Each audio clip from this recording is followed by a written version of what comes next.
hukum maupun hikmah yang ada di dalam nuzulul Quran itu yang kita pahami bersama. Ya ini kan sering kita peringati atau sering kita mungkin dirayakan ketika setiap datang bulan Ramadan. Nah, kita memahami Al-Quran ini salah satunya yang pertama itu diturunkan di bulan Ramadan. Baik Bapak Ibu berbahagia, untuk mengawali kajian Tarji Online ini dan berikan keberkahan, kita buka dengan bacaan basmalah. Bismillahirrahmanirrahim. Selanjutnya Bapak-Bapak yang mungkin rekan-rekannya belum bisa bergabung bisa diingatkan di grup fakultas atau unit untuk segera bergabung sehingga dapat mengikuti acara ini dengan tuntas atau komplit. Pada Ustaz Samsul, waktu kurang lebih 1 jam ke depan, 40 menit untuk penyampaian materi dan juga nanti dijalankan dengan diskusi kepada para peserta kajian. Monggo Ustaz. Bismillahirrahmanirrahim.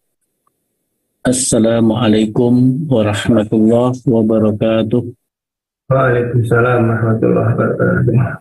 Innal hamdalillah nahmaduhu wa nasta'inuhu wa nastaghfiruh wa na'udzu billahi min syururi anfusina wa sayyiati a'malina. May yahdihillahu fala mudhillalah wa may yudlil fala hadiyalah. Asyhadu an la ilaha illallah wahdahu la syarika lah wa asyhadu anna Muhammadan abduhu wa rasuluh la nabiyya wa la rasula ba'dah. Allahumma salli ala Muhammad wa ala alihi wa ashabihi wa man tabi'ahum bi ihsanin ila yaumiddin, amma ba'd. Qala ta'ala fi kitabil karim, a'udzu billahi minasy syaithanir rajim. Syahrul Ramadan alladzi unzila fihi al-Qur'an hudal linnas wa bayyinatin minal huda wal furqan. Faman syahida minkum asy-syahra falyasumhu wa man kana maridan aw ala safarin fa'iddatun min ayyamin ukhra.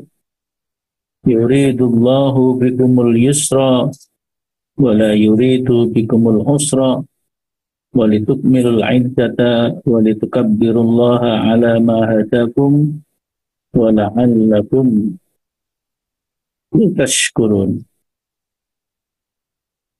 Jamaah kajian Tarjih Online rahimani wa rahimakumullah. Alhamdulillah, kita panjatkan puji syukur kepada Allah Subhanahu wa Ta'ala.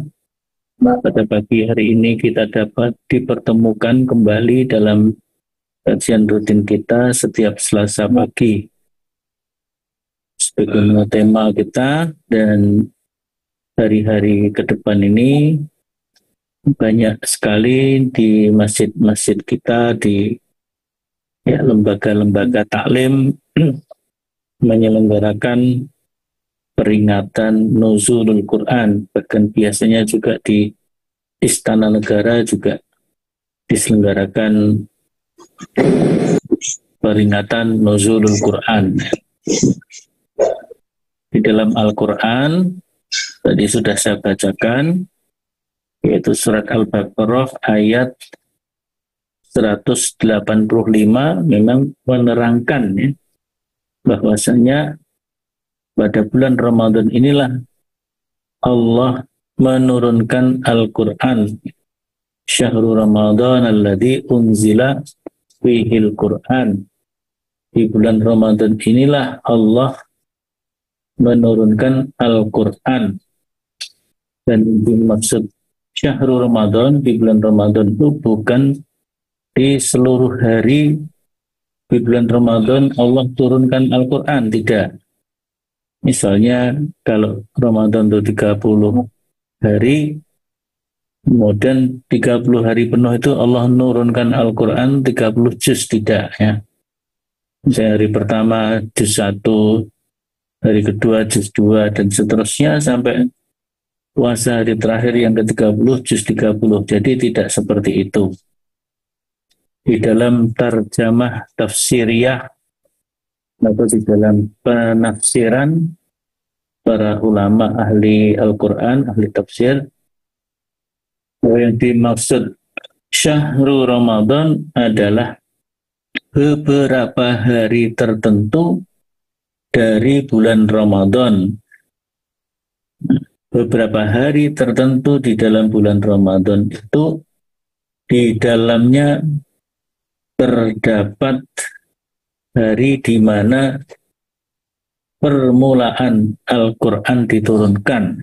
Jadi yang pertama Al-Quran diturunkan atau Quran yang diturunkan pertama, dan Allah menunjukkan bahwa Al-Quran itu diturunkan berfungsi sebagai hudal linnas, sebagai petunjuk dari Allah bagi umat manusia, yang sekaligus wa bayyinatin minal huda, sekaligus menjadi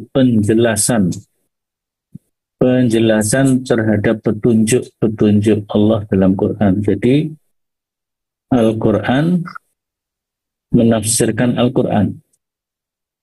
Al-Quran kalau dalam ilmu tafsir disebut juga yufassiru ba'duhu ba'don atau ba'duha ba'don. Al-Quran itu menafsirkan bagian yang satu kepada bagian yang lain. Sehingga memang ada penafsiran yang tertinggi adalah Al-Quran dengan Al-Quran. Di syahrul Ramadan alladzi unzila fil Quran hudal linnas wa bayyinatin minal huda wal furqan. Jadi menjadi penjelas atas petunjuk-petunjuk tersebut dan menjadi pembeda. Yang dimaksud menjadi pembeda adalah antara yang hak dan yang batil. Nah, penjelasan majelis tarjih seperti ini ada di dalam kitab tafsir At-Tanwir.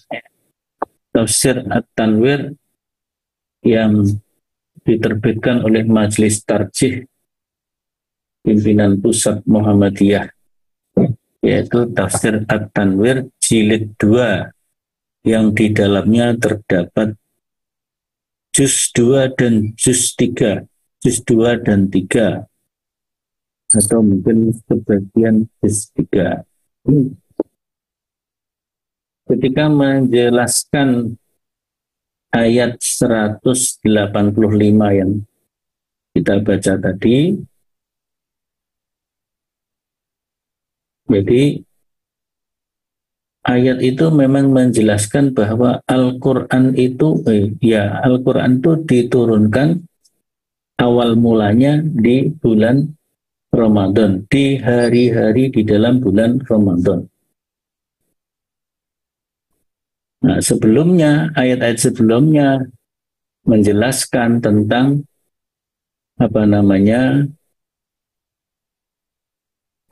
bahwa bulan Ramadan adalah bulan di mana Allah menetapkan kewajiban puasa wajib di bulan Ramadan.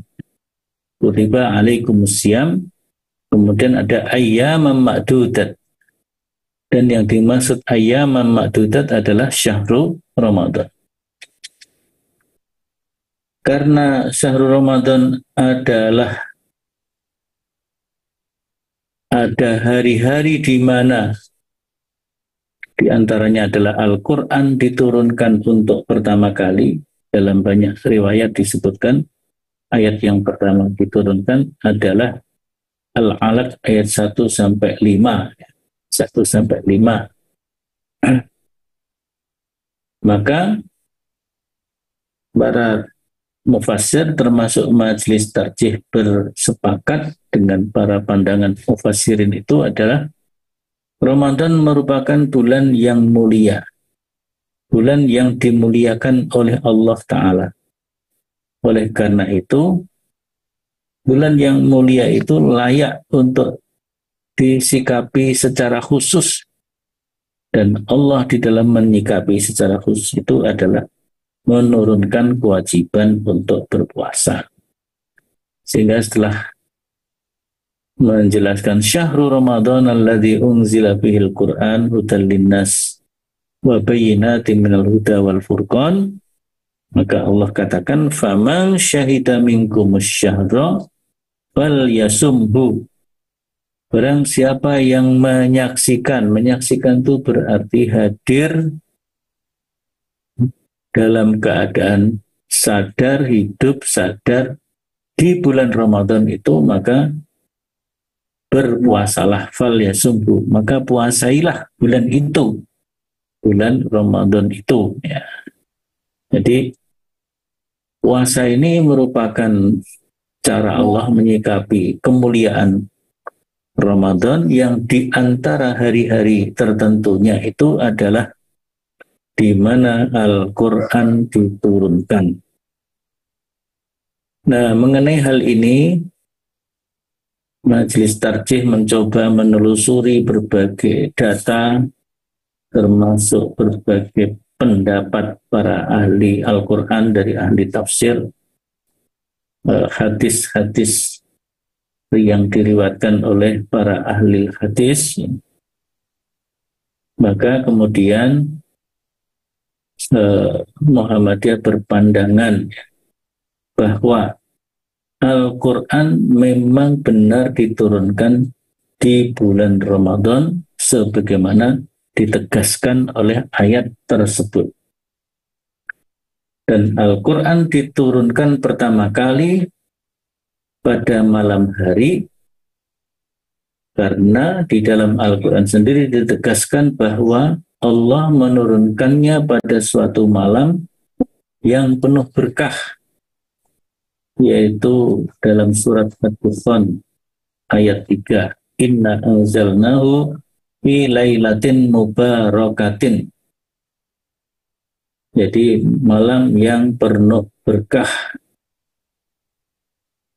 atau disebut juga malam kemuliaan. Malam kemuliaan itu disebut juga di dalam ayat yang lain, yaitu malam Qadar atau Lailatul Qadar, sebagaimana di dalam surat Al-Qadr, Inna anzalnahu fi Lailatul Qadr. Nah, Al-Quran diturunkan pertama kali disebutkan pada hari Senin, karena sebagaimana diterangkan di dalam beberapa hadis sahih, ketika ditanya tentang puasa sunnah Senin, Nabi menjawab bahwa Senin adalah hari beliau dilahirkan dan hari beliau menerima wahyu pertama kali. Jadi turunnya Al-Quran di bulan Ramadan itu pada hari Senin. Kemudian Al-Quran diturunkan pada hari Furqan. Hari Furqan di sini adalah hari yang membedakan antara hak dan batil, dan terjadinya pertemuan dua pasukan antara Islam dan kafir, dan itu terjadi pada tahun 2 Hijrah. Artinya waktunya sama gitu, tapi bukan tahun yang sama gitu ya. Tahun 2 Hijrah terjadi perang Badar, Yaumal Taqal Jam'an, bertemunya dua kelompok pasukan, itu pasukan kaum muslimin dan pasukan kaum kafirin. Harinya yaitu di hari Senin. Tetapi para ahli sejarah tidak memiliki kesepakatan tentang tanggalnya. Beberapa riwayat menyatakan perang Badar jatuh pada tanggal 17 Ramadan. Tapi ada juga yang menyatakan tanggalnya 19 Ramadan. Wallahu a'lam. Jadi di sini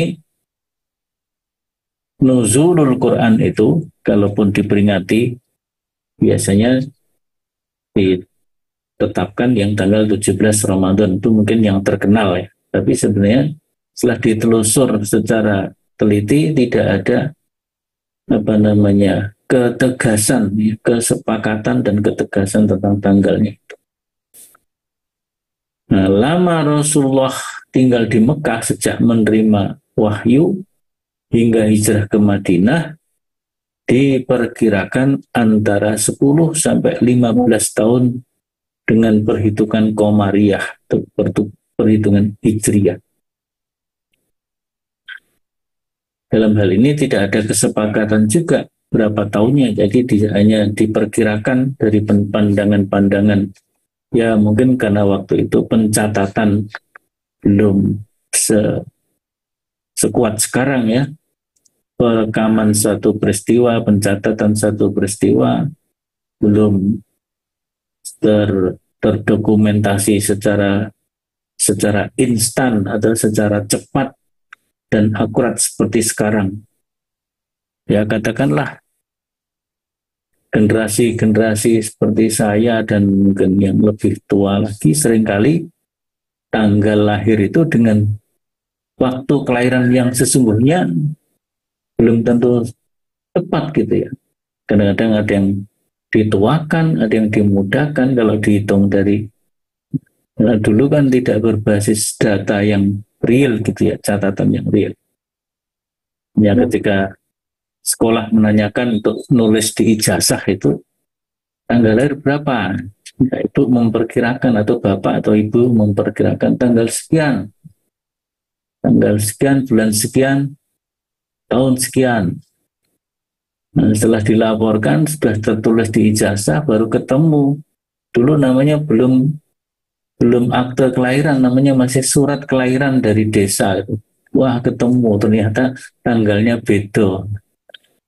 Nah mungkin nuzulul Quran ini juga terjadi seperti itu sehingga tahunnya tidak begitu disepakati dengan jelas, tanggalnya juga begitu, tapi yang jelas hari-hari di bulan Ramadan. Hari-hari di bulan Ramadan. Nah, maka disinilah kalau kita atau warga Muhammadiyah, umat Islam pada umumnya melakukan peringatan nuzulul Quran, yang pertama memang tidak harus di tanggal tertentu ya. Misalnya apakah harus tanggal 17 atau 19 ya, sehingga di situ tidak ada keharusan sesuai dengan tanggal yang sesungguhnya karena pencatatan waktu itu juga belum akurat. Tadi disebutkan ada riwayat yang menyebutkan tanggal 17, ada yang meriwayatkan tanggal 19. Tapi berdasarkan sabda Rasul, harinya sudah jelas, harinya Senin. Begitu juga terjadinya di tahun berapa? Diperkirakan antara 10 tahun sampai 15 tahun Qamariyah sebelum hijrah. Tapi memang kemungkinan besar adalah ya sekitar 10 tahun itu atau 13 tahun atau 12 tahun. Nah, jadi ini tentang nuzulul Quran. Jadi peristiwanya sendiri secara catatan historis menurut hasil penelusuran Majelis Tarjih, dalam hal ini adalah tim penulis tafsir At-Tanwir dengan mengkaji berbagai macam literatur ya. Segera literatur tentang nuzulul Quran itu banyak di dalam kitab-kitab ulumul Quran seperti Manaqul Qattan, Mabahis fi ulumul Quran, Subhi Soleh itu juga Mabahis fi ulumul Quran, judulnya bersama. Begitu juga kitab-kitab yang lain. Dari kitab-kitab tersebut, kalau dari segi tanggalnya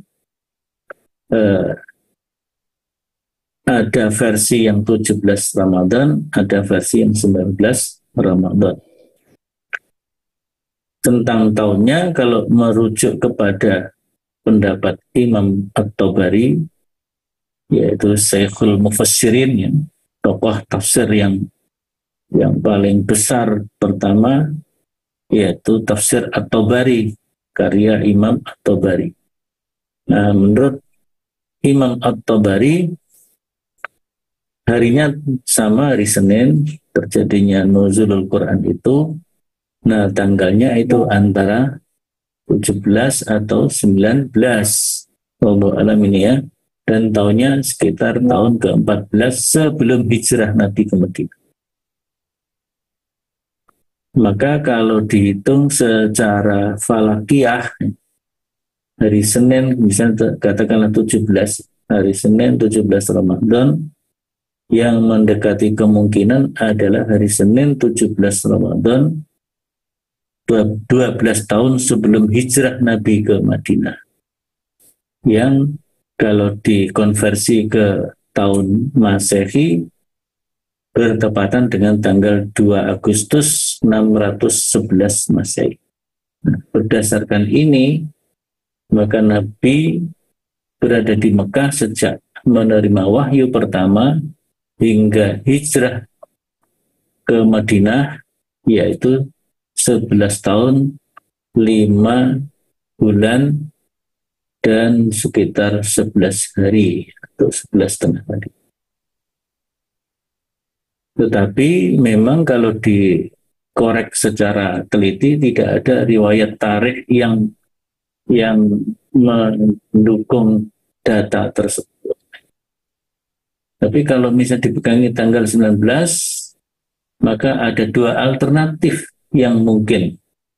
Pertama, Senin 19 Ramadan 11 tahun sebelum hijrah, yang bertepatan dengan 22 Juli 612 Masehi.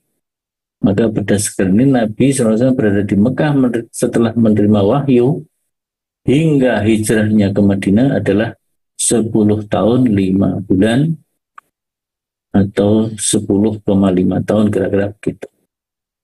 Jadi ini tentang peristiwanya ya. Penjelasan upaya untuk menelusur data-data historis, tidak ditemukan data yang disepakati. Jadi ada yang versi 19 Ramadan, ada yang versi 17 Ramadan, tahunnya juga agak berbeda, sehingga nanti kalau dikonversi ke tahun Masehi maka akan terjadi beberapa versi. Itu yang pertama berkaitan hal ikhwal nuzulul Quran, yang disebut Al-Quran Syahrul Ramadan alladzi unzila fihil Quran, terkait dengan permulaan Al-Quran diturunkan kepada Nabi, yaitu surat Al-Alaq 1-5, itu versinya 17 Ramadan dan ada yang 19 Ramadan. Oleh karena itu, di dalam melakukan peringatan nuzul Quran tidak ada keharusan di tanggal A ya atau tanggal B. Maka peringatan nuzul Quran bisa dilaksanakan kapan saja di bulan Ramadan itu. Ini yang pertama. Dan ini tidak termasuk wilayah ubudiyah ya. Menyelenggarakan nuzul Quran ini tidak termasuk wilayah ubudiyah. Maka tidak ada ritual-ritual tertentu yang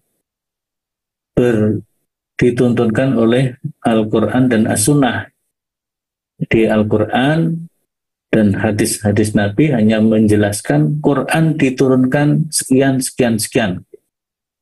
Di Quran diturunkan di beberapa hari di bulan Ramadan. Quran diturunkan di malam Lailatul Qadar.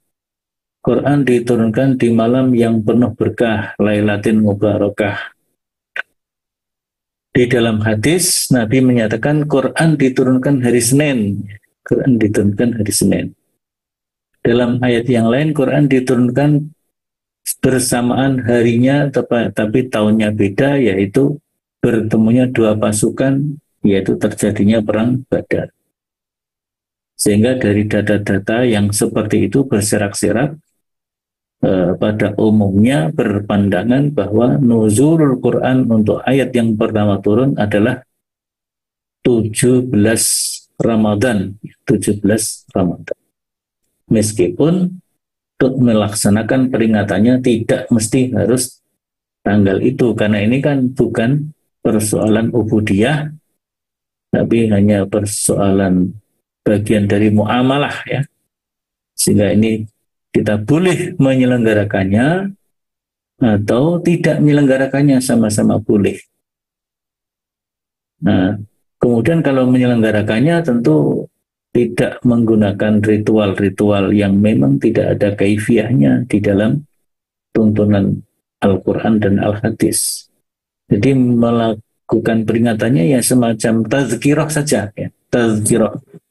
Pertama, Quran turun di bulan Ramadan, itu tazkirah pertama. Tazkirah yang kedua adalah Al-Quran turun di hari yang mulia, sehingga di hari yang mulia itu kita selenggarakan ibadah, peningkatan ibadah, karena di dalam surat Al-Qadar atau Lailatul Qadar itu khairum min alfi syahrin. Lailatul Qadri khairum min alfi syahrin. Jadi kita sebagaimana hadis Nabi, taharrau Lailatul Qadar. Tunggulah, carilah Lailatul Qadar itu. Perbanyaklah ibadah di Lailatul Qadar itu. Ini yang kedua ya. Hanya memperingati nuzul Quran itu ya, dengan meningkatkan kualitas dan kuantitas ibadah, terutama di malam kemuliaan, malam Qadar dan malam penuh berkah, Lailatul Mubarakah. Kemudian yang ketiga, karena nuzulul Quran disebutkan hudal linnas, maka kalau kita menyelenggarakan peringatan tazkirah, ya di dalamnya ada semacam tazkirah wa ta'lim. Tazkirah wa ta'lim. Jadi ada peringatan-peringatan dari Al-Quran kepada umat manusia ini, tapi juga sekaligus pengajaran-pengajaran. Jadi sebagaimana fungsi Rasul, fungsi Rasul diutus ke dunia ini, wallazi ba'atsa fil ummiyina rasulan min anfusihim yatlu alaihim ayatihi wa yuzakkihim wa yu'allimuhumul kitaba wal hikmah. Ada di situ yu'allimuhumul kitaba wal hikmah. Fungsi Rasul diutus ke bumi ini untuk seluruh umat manusia. Yang pertama, membacakan untuk mereka, mentilawahkan untuk mereka, untuk umat manusia ini ayat-ayatnya. Jadi Al-Quran ini memang ditilawai. Ini menariknya ya. Nas-nas Al-Quran atau teks Al-Quran atau matan Al-Quran itu bisa dibaca dengan pendekatan tilawah dan dibaca dengan pendekatan qiraah. Kalau tilawah ini adalah membaca, tidak dituntut untuk memahami maknanya, tetapi membaca dengan adab tilawah dan membaca dengan qawaidut tilawah, kaidah-kaidah pembacaan. Ada kaidah idgham, ada kaidah ikhfa, ada kaidah izhar, ada iklab, ada matnya, ada mat tabi'i, ada mat jaiz munfasil, mat wajib muttasil, ada juga mat lazim mustaqal ilmi dan sebagainya, qalqalah dan sebagainya. Itu semuanya kaidah-kaidah membaca dalam konteks tilawah. Jadi tilawatul Quran adalah membaca dengan adab-adab tilawah dan dengan kaidah-kaidah pembacaan. Ini tidak berlaku untuk teks yang lain. Misalnya yang dekat dengan Quran saja, hadis. Hadis itu tidak perlu idgham bigunah bila gunah, tidak perlu apa namanya izhar halqi misalnya. Jadi panjang pendeknya juga begitu. Jadi apa namanya kalau baca hadis itu tidak ada pendekatan tilawah seperti itu. Apalagi adab tilawahnya enggak. Misalnya kalau adab tilawatul Quran kan kita dianjurkan membaca Quran dalam keadaan suci. Kita berwudu terlebih dahulu, menghadap kiblat dan membaca dengan tartil, kaidah-kaidah qiraahnya, tilawahnya diperhatikan. Hadis tidak demikian. Membaca hadis agak bebas. Demikian juga apalagi teks-teks yang lainnya. Maka kalau Al-Quran itu bisa tilawah dan bisa qiraah. Kalau qiraah adalah membaca sekaligus memahami maknanya untuk dicerna dan diamalkan, itu namanya qiraah.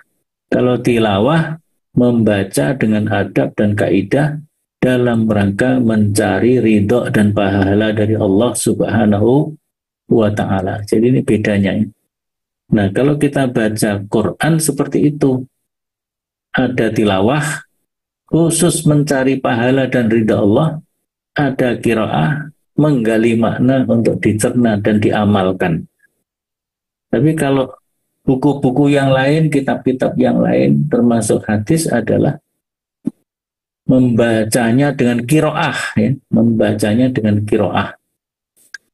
Qiraah artinya membaca dengan memahami teksnya, memahami maknanya, mengambil pelajaran-pelajaran yang ada di dalamnya. Nah, jadi kemudian untuk dihayati dan diamalkan dan didakwahkan, itulah. Nah, jadi kalau nuzulul Quran dilaksanakan dengan cara seperti itu, maka itu merupakan amal soleh, amal kebaikan, dan itu layak untuk kita laksanakan. Sehingga ketentuannya menurut Majelis Tarjih berdasarkan penjelasan tim penulis tafsir, ya, tafsir At-Tanwir, ya. Monggo nanti kalau ingin mempelajari tafsir At-Tanwirnya, sudah ada, terutama kalau untuk terkait dengan nuzulul Quran ini ada di dalam juz 2, ya, karena ayat 185 itu kan di juz 2.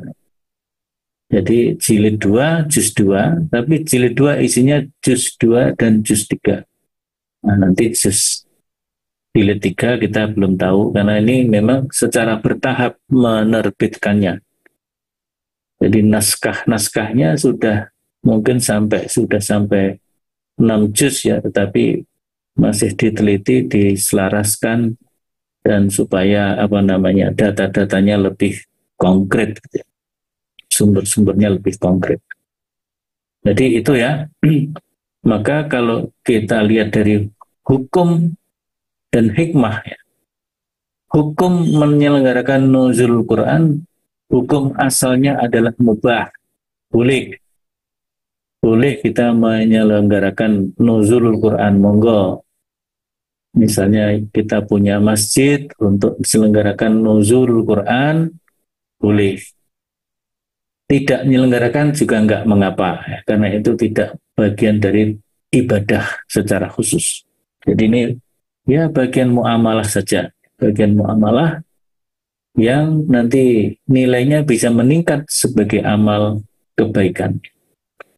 Tapi bisa juga menurun kalau menyelenggarakannya atau penyelenggaraannya dipenuhi dengan ritual-ritual yang tidak perlu, yang tidak ada tuntunannya, apalagi sampai memberhalakan kitab, memberhalakan mushafnya Al-Quran. Misalnya mushaf Al-Qurannya diapakan begitu, ya, yang tidak ada, apalagi di luar, ya, di luar ketentuan syariat, gitu, ya. Jadi menyelenggarakannya hukum asalnya adalah mubah. bisa menaik menjadi amal kebaikan atau sunnah kalau kita selenggarakan dalam rangka tadi. Pertama, menangkap turunnya Al-Quran pada malam kemuliaan, karena Rasul menyuruh kita untuk mengejar-ngejar Lailatul Qadar untuk memperbanyak amal ibadah. Nah, di situ maka akan naik menjadi sunnah di situ. Itu amal sunnah di hari turunnya Al-Quran yang disebut dengan Lailatul Qadar, terutama di 10 hari terakhir Ramadan. Itu yang sering disebut Lailatul Qadar. Yang ketiga, akan menjadi amal kebaikan juga adalah ketika peringatan nuzul Quran, di dalamnya terdapat tazkirah wa ta'lim. Jadi ada pelajaran tentang ilmu-ilmu Al-Quran, pesan-pesan Al-Quran. Kita memahami apa itu Al-Quran, fungsinya bagaimana, kemudian berbagai macam pendekatan di dalam mendalami dan mempelajari Al-Quran.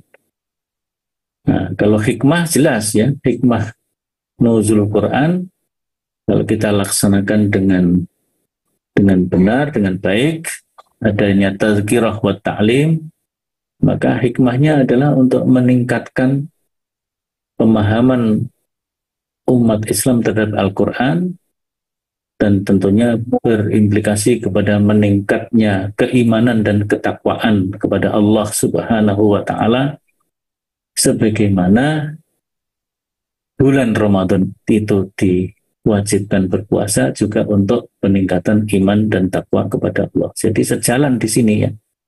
Nah, inilah apa namanya yang dapat saya sampaikan di dalam kesempatan ini. Jadi yang saya sampaikan adalah penjelasan tim penulis tafsir At-Tanwir Majelis Tarjih Pimpinan Pusat Muhammadiyah, yang ini ya, secara tidak langsung bisa kita katakan sebagai fatwa dari Majelis Tarjih Pimpinan Pusat Muhammadiyah yang terdapat di dalam kitab Tafsir At-Tanwir. Ini mudah-mudahan yang bermanfaat bagi kita, monggo. Jadi kalau menyelenggarakan, ada pendapat lain menyelenggarakan nuzul Quran itu enggak ada tuntunannya, maka itu bid'ah.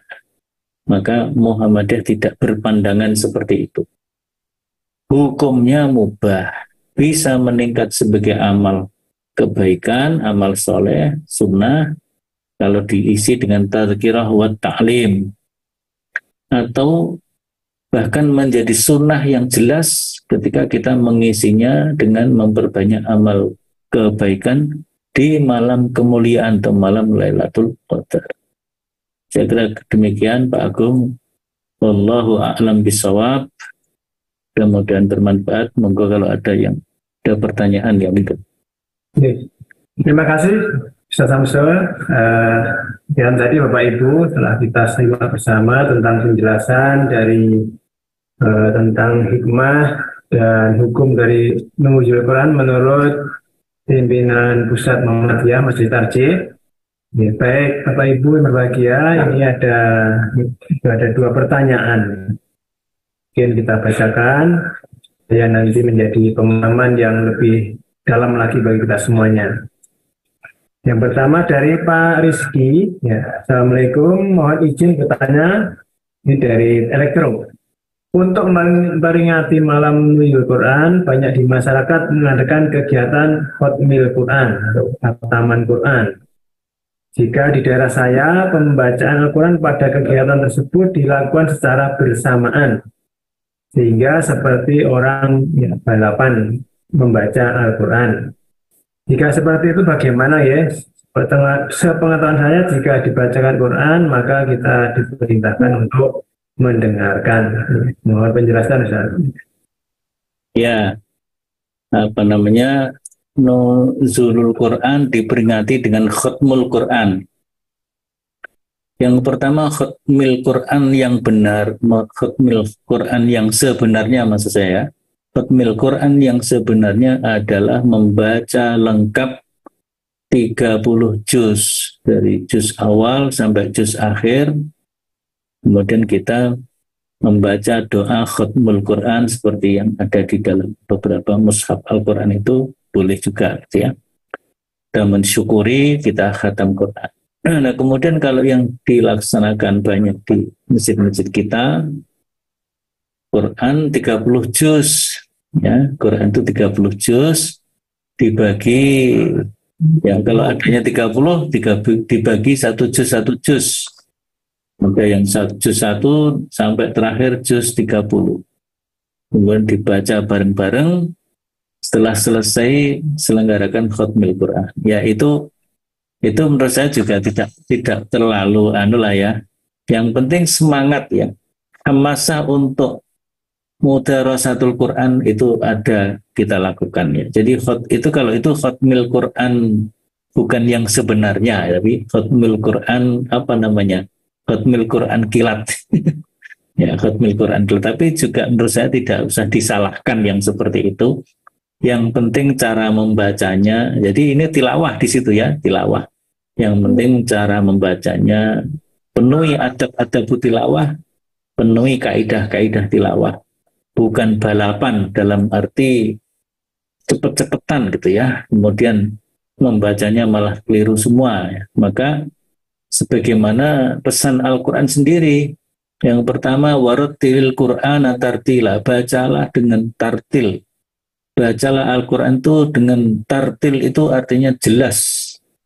Jelas posisi hurufnya, jelas ayatnya, jelas kalimatnya, dan sebegitu itu adalah warattilil Qur'ana tartil. Kemudian yang kedua, pesan Quran juga kepada kita ketika membaca Al-Quran adalah la tuharrik bihi lisanaka litajala bih, dan janganlah kamu gerakkan lisanmu untuk tergesa-gesa dalam baca Quran.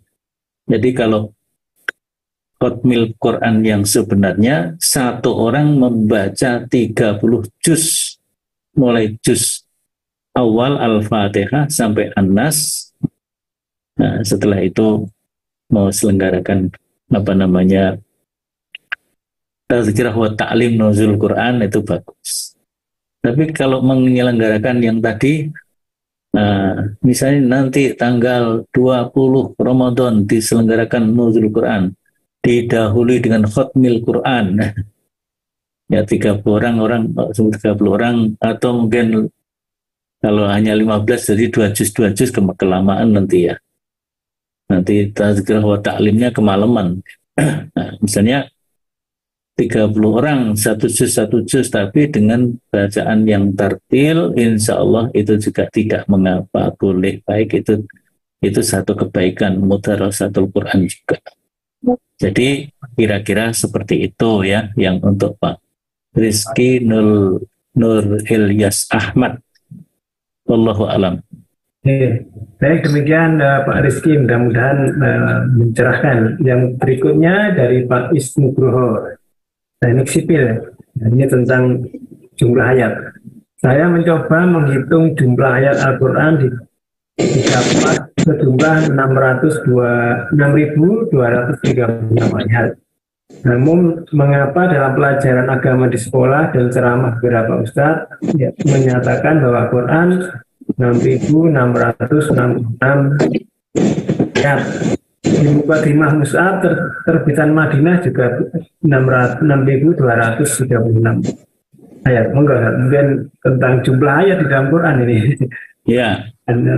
Jadi tentang jumlah ayat di dalam Al-Quran memang jumlah pasti dalam arti apa namanya kesepakatan angkanya agak berbeda. Ada yang 2 ayat digabung jadi 1, ada yang memasukkan basmalah, ada yang tidak memasukkan gitu ya. Misalnya basmalah. Kalau basmalah itu ada yang berpandangan bahwa semua surat dimulai dengan basmalah kecuali surat At-Taubah. Sehingga basmalah di awal surat seluruhnya ada 113 ayat ya. Karena ada 114 surat. Tetapi ada surat lain, yaitu surat An-Naml, itu ada bismillah di tengah surat, sehingga basmalahnya tetap 114. Sehingga kalau itu dihitung, tentu hitungannya beda lagi. Kemudian kalau ada yang memasukkan al-huruf al-muqatta'ah itu sebagai ayat tersendiri, tapi ada yang juga memasukkan kepada ayat berikutnya. Jadi itu apa namanya, versinya seperti itu ya, kira-kira seperti itu. Sehingga ada juga yang menyebut 6.616. Saya pernah dapat juga sebuah kitab yang menyebut jumlahnya 6.616. Ada 6.236 seperti yang disampaikan oleh Pak Nugroho. Ada juga 6.234. Jadi itu ada beberapa kitab menjelaskan seperti itu. Tapi sebenarnya hakikatnya sama. Seperti Al-Fatihah misalnya. Al-Fatihah itu disebut As-Sab'ul Masani, 7 ayat yang diulang-ulang. Tapi di sini ulama berbeda pendapat tentang Bismillah itu masuk Fatihah apa enggak. Kalau Bismillah masuk Fatihah, maka Fatihah itu juga tetap 7 ayat. Seandainya Fatihah tidak dimasukkan dalam Al-Fatihah, juga tetap 7 ayat. Nah, gimana itu ngitungnya? Ya. Jadi kalau kita menghitung 7 ayat termasuk basmalah, berarti Bismillah ayat 1, Alhamdulillah ayat 2, Ar-Rahman Ar-Rahim ayat 3, Maliki Yaumiddin ayat 4, Iyyaka na'budu wa iyyaka nasta'in ayat 5, Ihdinas siratal mustaqim ayat 6, Siratal ladzina an'amta 'alaihim ghairil maghdubi 'alaihim waladdallin ayat 7. Tapi kalau bismillah nggak dimasukkan, gimana ngitungnya?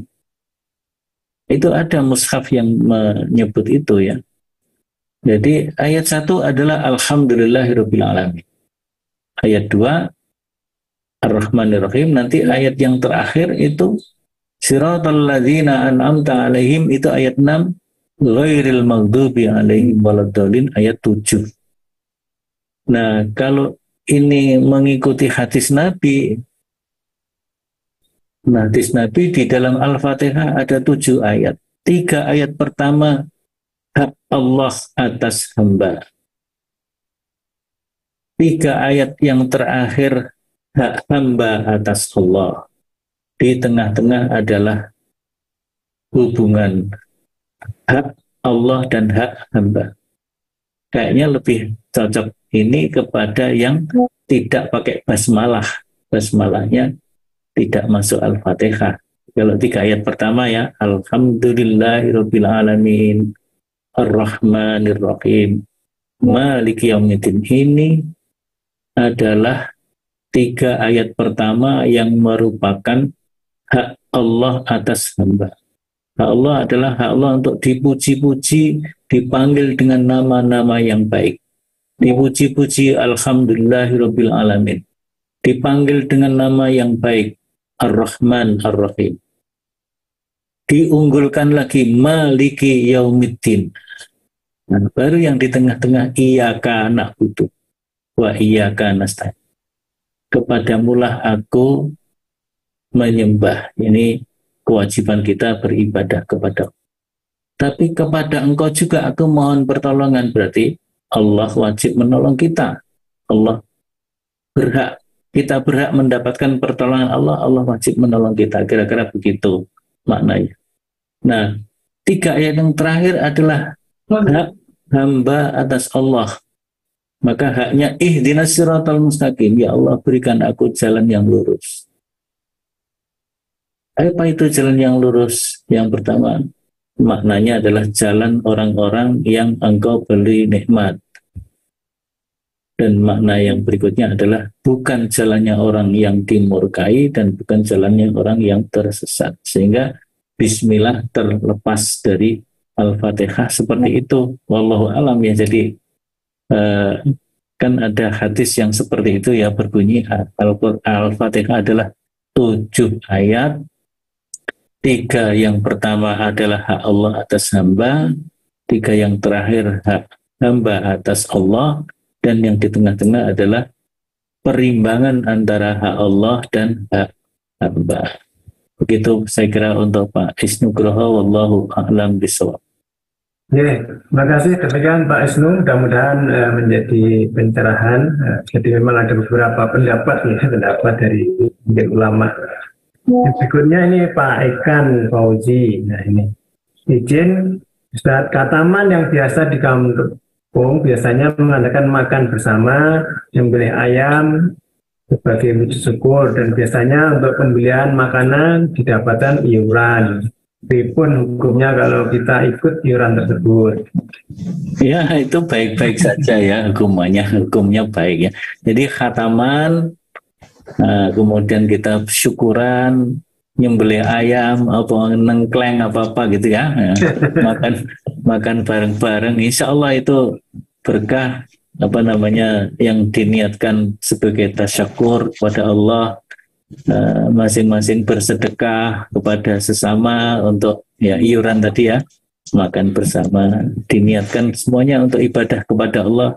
Insya Allah ya, yang penting tidak berlebih-lebihan lah ya. Insya Allah itu berkah. Kemudian Pak Setiawan ya.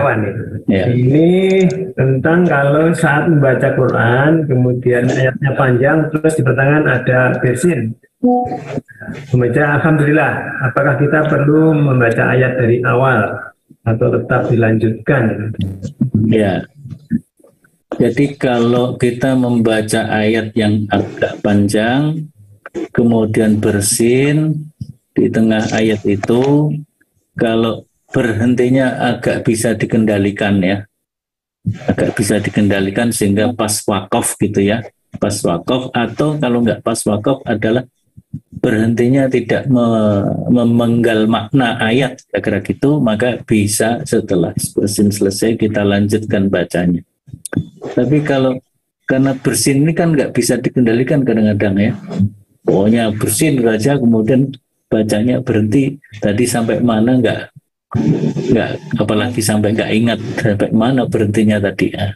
Maka lebih bagus diulang. Jadi ada al-wakaf wal ibtida itu ya, kalau kita baca kan juga gitu.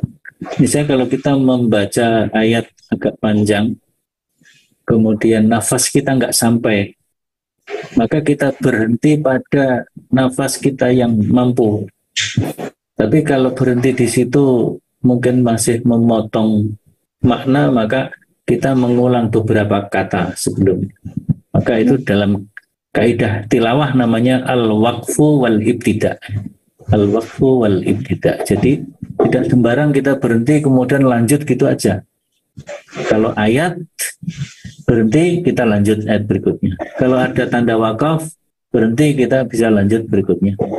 Kalau nggak ada, lihat dulu. Nggak ada tanda wakaf, kalau berhenti di situ merubah makna apa enggak? Kalau enggak, boleh lanjut. Kalau itu merubah makna karena nafas kita nggak nyampe, ya kita ulangi beberapa kata sebelumnya. Wallahu a'lam. Baik, mungkin masih ada dua, Ustaz. Ya, tinggal 4 menit. Ya, selama bulan Ramadan kita sering berada di masjid menjelang maghrib hingga mungkin sholat isya tarawih. Yang ingin saya tanyakan, adakah tuntunan untuk sholat qobliyah maghrib dan qobliyah isya? Ini dari Pak Isnu tadi. Ini mungkin ya, jadi kalau yang memang ditulis di dalam hadis khusus sebagai rawatib qobliyah dan ba'diyah itu memang kalau maghrib adanya adalah ba'diyah maghrib, isya juga ba'diyah isya. Bagaimana qoblal maghrib? Qoblal maghrib itu termasuk sunnah bainal azanain. Jadi sholat sunnah di antara dua azan. Dua azan itu maksudnya azan dan iqamah. Maka kalau kita berada di masjid ketika selesai azan maghrib, maka kita juga disunahkan untuk sholat sunnah. Di sini di dalam hadis disebut sebagai sunnah bainal azanain. Jadi sunnah di antara dua azan, yaitu untuk sholat di waktu maghrib qoblal maghrib dan qoblal isya, kira-kira seperti itu. Jadi insya Allah bisa kita selenggarakan. Nah, di antara ulama fikih, bainal adzanan ya sama saja dengan qobliyah. Wallahu a'lam. Oke. Baik, terakhir Ustaz, ini dari Bu Murfiah. Ini kalau perempuan sedang haid lebih melakukan tilawah dan kiroah atau hanya kiroah saja? Ya, jadi larangan bagi wanita yang sedang haid itu yang pertama adalah larangan sholat 5 waktu dan sholat sunnah lainnya. Yang kedua melaksanakan tawaf keliling Ka'bah. Yang ketiga iktikaf, ya, iktikaf. Apalagi jadi sholat, tawaf, iktikaf. Membaca Al-Quran di sini tidak ada larangan secara khusus. Sehingga di antara ulama memang berbeda pandangan di sini, ya, tentang wanita yang haid. Tapi kalau wanita haid itu membaca Al-Quran untuk membacakan orang lain, mengajarkan, itu disepakati bolehnya, tetap bolehnya. Tapi kalau menyengaja membaca Al-Quran dalam bentuk tilawah, misalnya tadarus, nah itu memang ada perbedaan pendapat. Tapi kalau menurut saya karena tidak ada larangan yang secara pasti, maka tilawah maupun qiraah untuk wanita yang haid tetap dibolehkan. Tapi yang tadi ya, iktikaf fil masjid, kemudian sholat 5 waktu, tawaf keliling Ka'bah, dan juga puasa. Ya, jadi puasa juga dilarang, diharamkan berpuasa. Khusus puasa dilarang puasa, tapi wajib mengganti di hari yang lain. Sedangkan untuk sholat itu tidak diganti di waktu yang lainnya. Kalau tawaf ya otomatis menunggu waktu sucinya dari haid saja. Jadi misalnya umroh pas datang pas haid ya sudah, laksanakan yang bisa. Jadi ikhramnya tetap laksanakan, tapi tidak bisa melakukan tawaf. Akan nunggu sampai suci, setelah itu laksanakan tawaf, kemudian sa'i dan seterusnya tahalul. Insyaallah gitu ya. Kalau yang perempuan yang haid, tapi larangan khusus membaca Al-Quran yang betul-betul larangan itu belum ditemukan, dan pendapat ulama juga begitu, sehingga cenderung tetap dibolehkan untuk membaca tilawah Al-Quran dan qiraah Al-Quran. Terima kasih. Waktunya sudah habis. Saya kembalikan kepada pimpinan. Assalamualaikum warahmatullahi wabarakatuh. Waalaikumsalam warahmatullahi wabarakatuh. Terima kasih Dr. Samsul telah memberikan penjelasan yang komprehensif bagi kita semuanya tentang Nuzulul Quran. Kita himbau pada seluruh aktivitas PMS untuk menggerakkan qiraah maupun tilawah, mumpung masih hari-hari ini masih ada waktu, jadi memperbanyak qiraah dan tilawah. Bapak Ibu berbahagia, dengan demikian sampai sudah acara yang kita luar biasa ini kita akan akhiri bersama. Untuk itu Bapak Ibu jangan lupa untuk mengisi link presensi ya. Jadi itu senantiasa kita pantau dan kita sampaikan kepada pimpinan sebagai bahan untuk pengembangan Al-Islam dan Muhammadiyah. Jadi silahkan tetap mengisi presensi. Baik, Bapak Ibu berbahagia, kita akhiri pertemuan ini dengan bacaan Alhamdulillah. Alhamdulillahirrahmanirrahim. Kita akan bertemu insya Allah di Selasa yang akan datang. Assalamualaikum warahmatullahi wabarakatuh. Waalaikumsalam.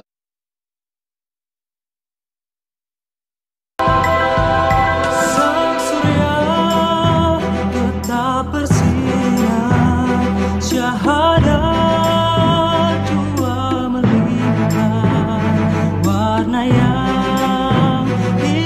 bersama